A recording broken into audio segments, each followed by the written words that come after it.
दोस्तों नमस्कार, मेरा नाम है शेखर और स्वागत है आप सभी का हमारे YouTube channel Shekhar study point पर। तो दोस्तों, जो आप लोगों का बीएड का एग्ज़ाम हुआ था उसकी आंसर की आ गई है और मैं उसी के साथ आपकी वीडियो बना रहा हूँ। हालांकि आप लोगों का जो पेपर हुआ था कल, मैं कल ही वीडियो देने वाला था, तो फिर मेरे को जो है कुछ क्वेश्चनों में डाउट था, तो मैंने सोचा कि जो आंसर की आ जाएगी तभी वीडियो बना दूंगा।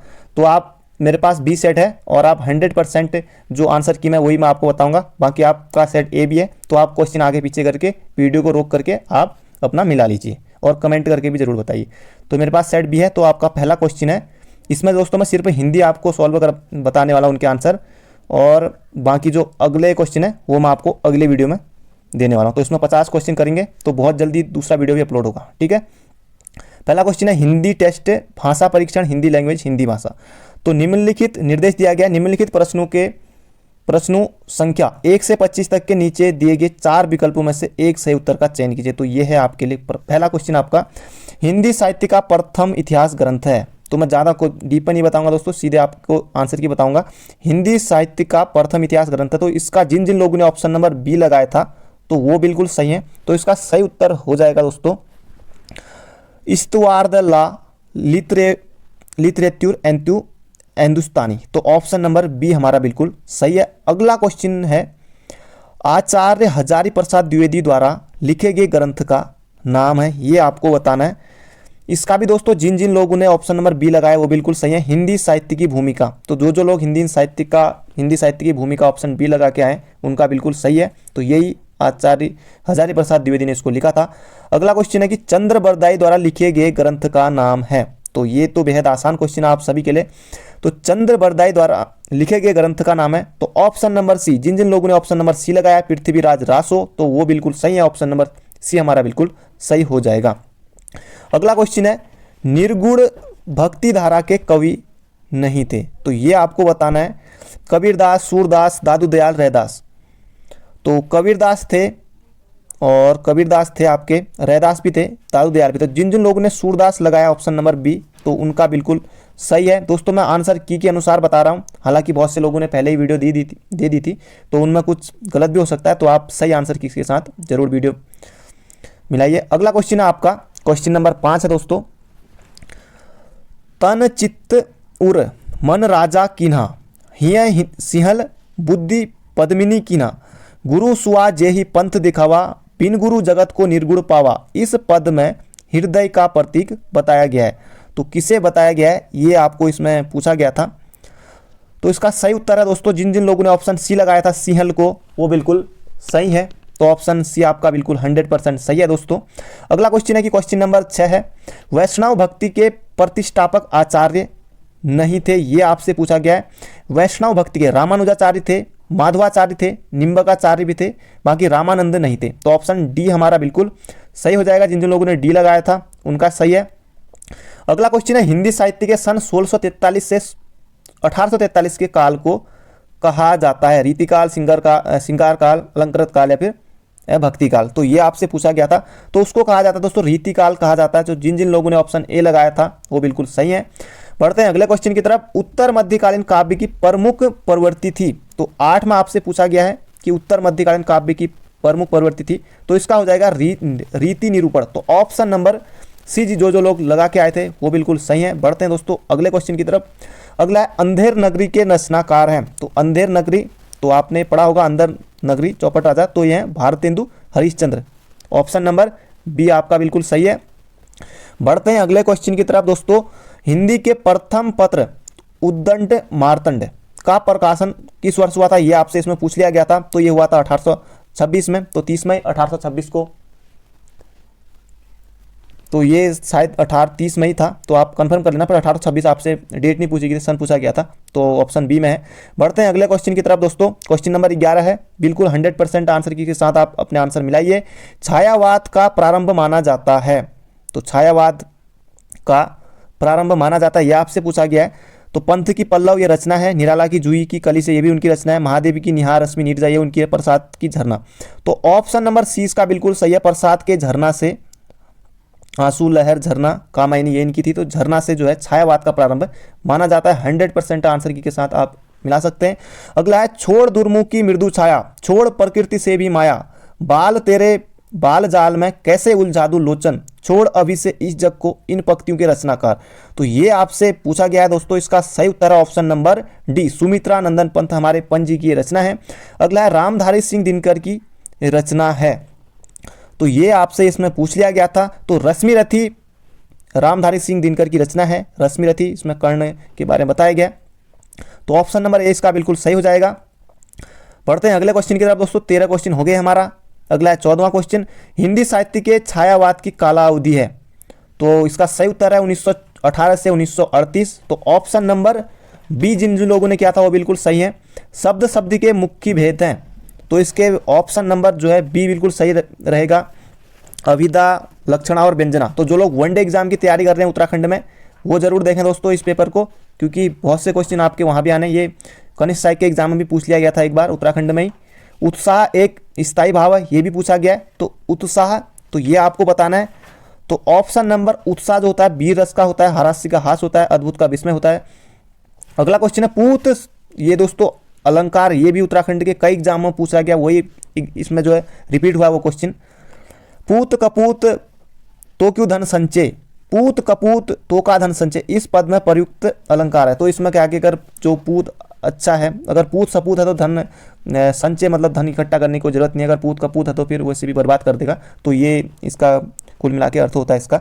तो इसका सही उत्तर होगा लाटानुप्रास। लाटानुप्रास, तो ये अनुप्रास का ही एक भेद है, तो अनुप्रास के 5 भेद होते हैं, तो उनमें से आपसे पूछ लिया गया था। अगला क्वेश्चन है कंदमूल भोग करे, कंदमूल भोग करे, तो इसमें भी आपको अलंकार बताना है। क्वेश्चन नंबर आपका 18 है, बाकी आप लोग मिला सकते हैं इसको। 3 बेर खाती सो अब 3 बेर खाती है, तो आप लोग ये समझ गए होंगे, ये भी उत्तराखंड के एग्जाम में पूछा जा चुका है। रश्मि रथी भी पूछा गया है।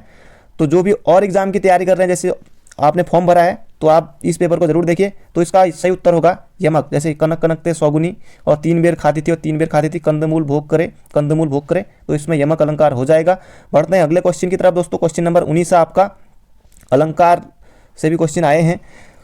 19वां क्वेश्चन है आपका, मानुष हो तो वहीं रसखान, बसो ब्रिज गोकुल के गांव ग्वारिन, जो पशु हो तो कहाँ पशु मेरे, चरो नित नंद की धेनु मझारनी। प्रस्तुत काव्य पंक्तियों में छंद है। जो लोग एसआई की एग्जाम की तैयारी कर रहे हैं वो छंद को जरूर देखें। तो इसका सही उत्तर होगा दोस्तों सवैया था, ऑप्शन नंबर सी। मैं 100% आंसर की के साथ बता रहा हूँ, मैंने सेट बी लिया है, आप लोग आगे पीछे जो भी आपका मिला सकते हैं, ऐसा कुछ नहीं है। हिंदी भाषा से तात्पर्य, मैं इसका सीधे उत्तर बताऊंगा, उत्तर भारत के मध्य भाग अथवा मध्य देश की भाषा, बिल्कुल सही है। नागरी लिपि में लिखी जाने वाली खड़ी बोली, ये भी बिल्कुल सही है। तो उपयुक्त दोनों, ऑप्शन नंबर सी इसका बिल्कुल सही हो जाएगा। बढ़ते हैं अगले क्वेश्चन की तरफ। पश्चिमी हिंदी के अंतर्गत आने वाली बोलियों की संख्या है, तो ये तो आपने गलत नहीं किया होगा मुझे लगता है। तो ऑप्शन सी जिन जिन लोगों को लगता है 5 बोलियां इनकी, डिटेल में बाकी बाद में जो हिंदी कराऊंगा मैं स्पेशली आपको तब दूंगा। अगला क्वेश्चन है भोजपुरी एक बोली है, तो भोजपुरी दोस्तों ऑप्शन सी जिन जिन लोगों ने किया है बिहारी हिंदी, ऑप्शन सी इसका बिल्कुल सही है। उजला एक है, तो उजला आपको बताना था इसमें कि उजला क्या है। उजला होता है दोस्तों तद्भव होता है, तो ऑप्शन सी इसका बिल्कुल नहीं, सॉरी ऑप्शन बी इसका बिल्कुल सही है, तद्भव है।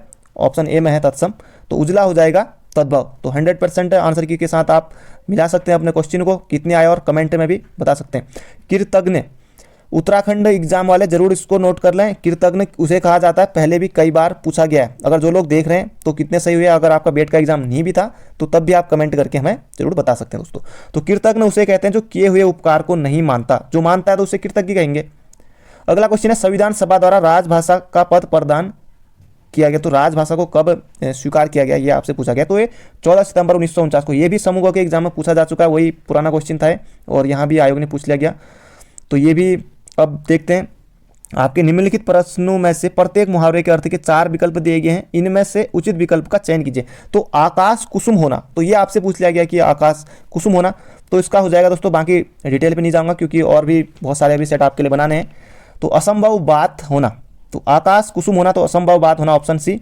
अगला क्वेश्चन है, ये भी वही घिसा पीटा क्वेश्चन पूछ लिया गया जो ग्रुप सी के एग्जाम में पूछ लिया जाता था। बाकी आप लोग अगर बीएड की तैयारी कर रहे थे तो आपके लिए बिल्कुल नया हो सकता है बहुतों के लिए, बाकी जो समूह की तैयारी कर रहे थे उनको ये बिल्कुल आना चाहिए। बहती गंगा में हाथ धोना, बहती गंगा में हाथ धोना यानी कि अवसर का लाभ उठाना, अवसर का लाभ उठाना, तो सभी को पता है ऑप्शन डी।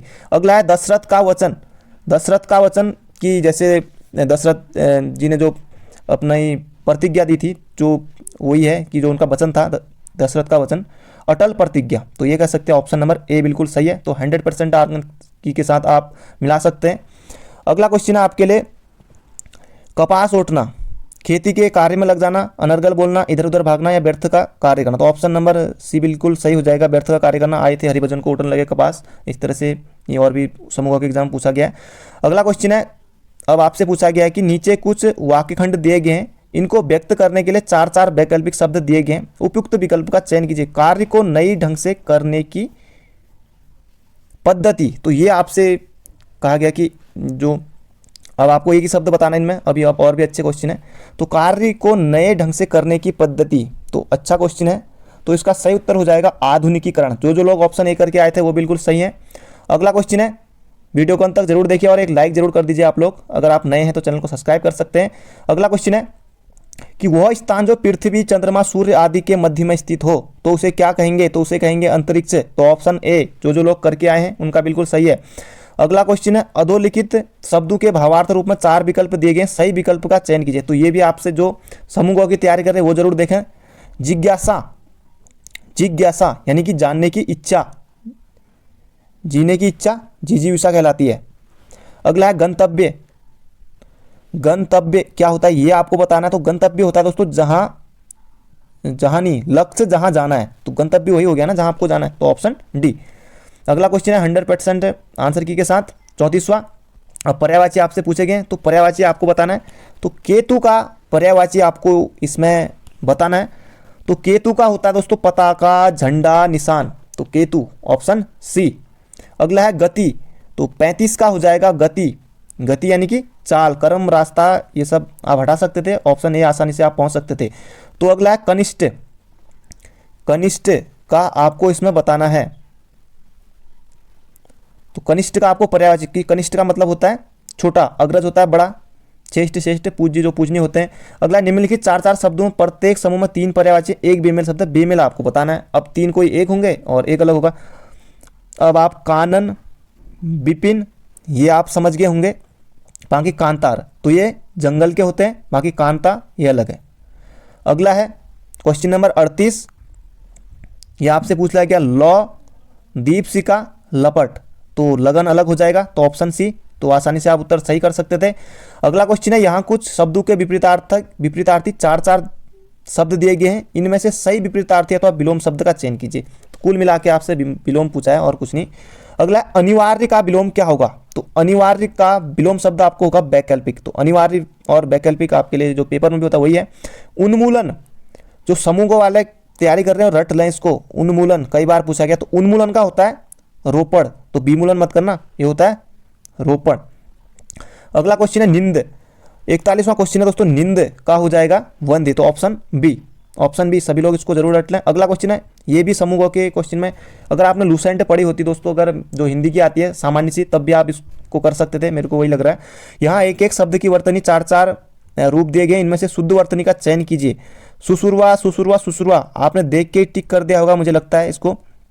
तो ऑप्शन नंबर बी। अब बहुतों को चौंकाने वाला भी लगेगा कि ये बी क्यों बता दिया, तो मैं आंसर की के अनुसार ही बता रहा हूं। तो ऑप्शन बी इसका बिल्कुल सही है। जिन लोगों को नहीं आता वो फिर से किताब में भी चेक कर सकते हैं। अगला क्वेश्चन है 43वां, गरिष्ठ आपको लिखने के लिए दिया गया था। तो गरिष्ठ हो जाएगा, गरिष्ठ नहीं होता। तो 2 ऑप्शन ऐसे कट गए, ठ लगा दिया लास्ट में, तो गरिष्ठ हो जाएगा। तो ऑप्शन सी। अगला क्वेश्चन है अंतर्ध्यान। दोस्तों ये शायद ये फॉरेस्ट गार्ड के एग्जाम में भी आ चुका है ये क्वेश्चन, मेरे को लग रहा है, अगर सेकंड शिफ्ट में। तो वही आपसे पूछ लिया गया था यहाँ पर भी। तो अंतर्ध्यान ये आपसे पूछा गया। तो अंतर्ध्यान हो जाएगा दोस्तों ऑप्शन नंबर डी, आपका बिल्कुल सही है। बढ़ते हैं अगले क्वेश्चन की तरफ। अगला क्वेश्चन आपका 45वां, उदित उदयगिरी मंच पर रघुवर बाल पतंग। ग्रुप सी के एग्जाम हो या यूपी में भी जो एग्जाम होते हैं और भी राज्यों में, तो वहाँ ये अलंकार जो है बहुत पूछ लिया जाता है। इसमें आपको अलंकार बताना था। तो उदित उदयगिरी मंच रघुवर बाल पतंगा, तो ये है उपमा। उपमा ऑप्शन नंबर ए इसका बिल्कुल सही है। तो कई लोगों ने जैसे दोस्तों और लोगों ने वीडियो यूट्यूब पर दिए हैं, तो उन्होंने आंसर की के अनुसार नहीं दिए, तो आप आंसर की के साथ जरूर मिलाएं। तो आप लोगों को डर भी लग रहा होगा कि हम तो ये करके आए।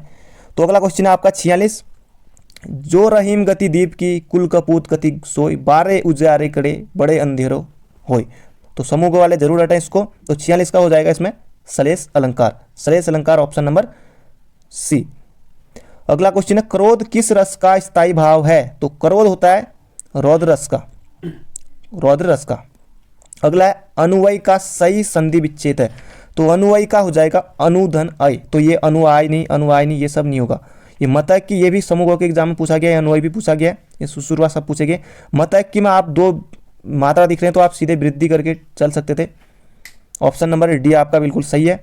अगला क्वेश्चन है जिस छंद में वर्णिक या मात्रिक छंद प्रतिबंध न हो वह छंद क्या कहलाता है? तो वह छंद कहलाता है तो दोस्तों ना वर्णिक ना मात्रिक, वह मुक्त छंद कहलाता है। जिस छंद में वर्णिक या मात्रिक प्रतिबंध न हो तो ऑप्शन सी मुक्तक छंद। तो ये 50 क्वेश्चन हिंदी हमने डिस्कस कर लिए हैं, आप लोगों ने अपनी आंसर की मिला ली होगी। तो बहुत जल्दी पार्ट 2 अपलोड होगा, सभी पार्ट में आपको देने वाला हूँ। तो अगर आप नए हैं तो आप चैनल के साथ जुड़े रहें और सब्सक्राइब नहीं किया तो सब्सक्राइब भी आप कर सकते हैं। तो thank you friend, thank you so much, मिलते हैं अगले वीडियो में।